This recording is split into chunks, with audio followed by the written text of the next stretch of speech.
आप सभी को राधे राधे। जय श्री कृष्णा कान्हा जी के चैनल में स्वागत है। आज हम आपको बताने वाले हैं कि फाल्गुन मास कृष्ण पक्ष की विजया एकादशी का व्रत कैसे करें पूजन।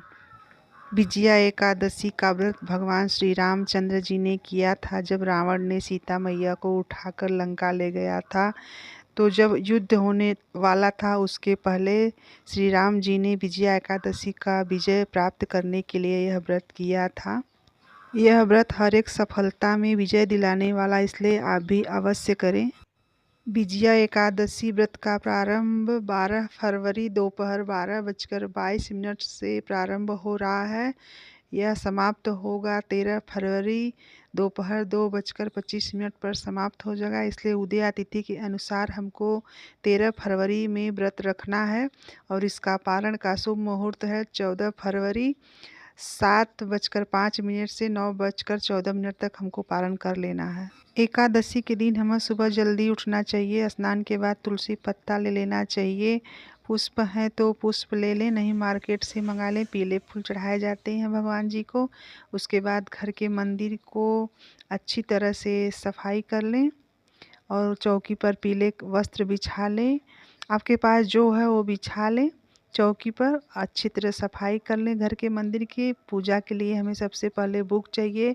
हमारे घर में शंख है तो उसको अच्छी तरह धुलकर उसमें पानी भरें। उसी तरह शंख नहीं रखा जाता है और पुष्प से शुद्धि करना चाहिए पहले चौकी पर।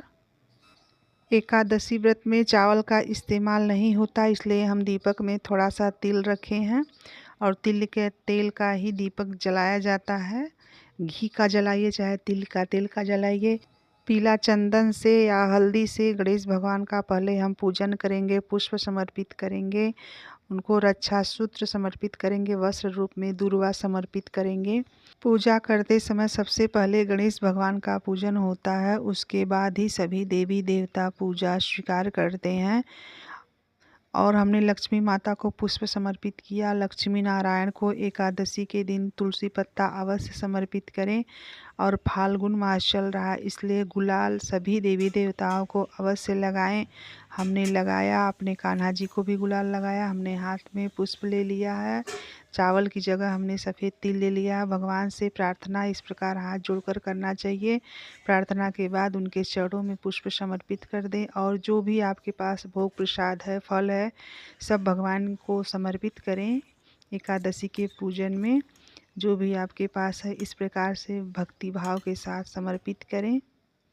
और जो भी इस प्रकार से विजया एकादशी का व्रत और पूजन करता है उसके जो भी रुके हुए काम हैं, जो कि हार नज़र आती है, और ये व्रत करने से आप जीत सकते हैं, इसलिए ये व्रत आप अवश्य करें। इस व्रत का पालन आप चावल के साथ ही करें। चावल बनाएं, पहले ठाकुर जी को भोग लगाएं, उसके बाद ही आप उसी से पारण करें। जो भी एकादशी का व्रत नहीं करता है उसको पाप लगता है, इसलिए अवश्य व्रत करना चाहिए। हाथ में पुष्प और तिल, थोड़ा सा जल डालकर दोनों हाथ जोड़कर भगवान से प्रार्थना करें और विजया एकादशी व्रत की कथा अवश्य पढ़ें और सुने, दूसरे को भी सुनाएं। इसका कथा पढ़ने का विशेष महत्व है। यह कथा सुनने से अनेक वाजपेय यज्ञ का फल प्राप्त होता है, इसलिए अवश्य पढ़ें कथा। इस दिन हमें सूर्य भगवान को अर्घ अवश्य देना चाहिए, रोज ही देना चाहिए। और तुलसी माता को जल देना चाहिए। द्वादशी के दिन तुलसी पत्ता नहीं तोड़ना चाहिए। पूजा में कुछ दक्षिणा अवश्य चढ़ाएं। इस दक्षिणा को पारण के पहले ब्राह्मण को सीधा देते समय उसी सीधा में रखकर इसको दान आप दे सकते हैं। इस प्रकार से श्रद्धा भक्ति के साथ भगवान की आरती करें, पूजन करें और आरती को शीतल करें। शीतल करने के बाद भगवान जी को आरती दें। उसके बाद अपने भी आरती ले सकते हैं। एकादशी के व्रत में आप दिन में फलाहार कर सकते हैं। आपके पास जो है वो फलाहार कर सकते हैं, अन्न का सेवन नहीं किया जाता है। और शाम के टाइम आप संध्या वंदन करें घर के मंदिर में और पूजन करें। माला जप आप विशेष करें और ज़्यादा से ज़्यादा एकादशी के व्रत में माला जप करें।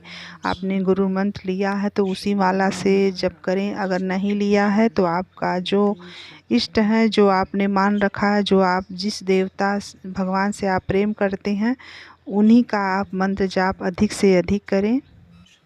और इस दिन हरि कीर्तन करना न भूलें। घर के मंदिर में शाम के टाइम, चाहे आपको जब टाइम है, हरि कीर्तन अवश्य करें। इस प्रकार से एकादशी का पूजन करें। कान्हा जी के वीडियो से जुड़ी जानकारी आपको कैसी लगी कमेंट में बताइएगा। कान्हा जी का वीडियो आपको अच्छा लगे तो लाइक सब्सक्राइब शेयर करें। आपका कुछ सवाल है तो पूछ सकते हैं कमेंट में। राधे राधे।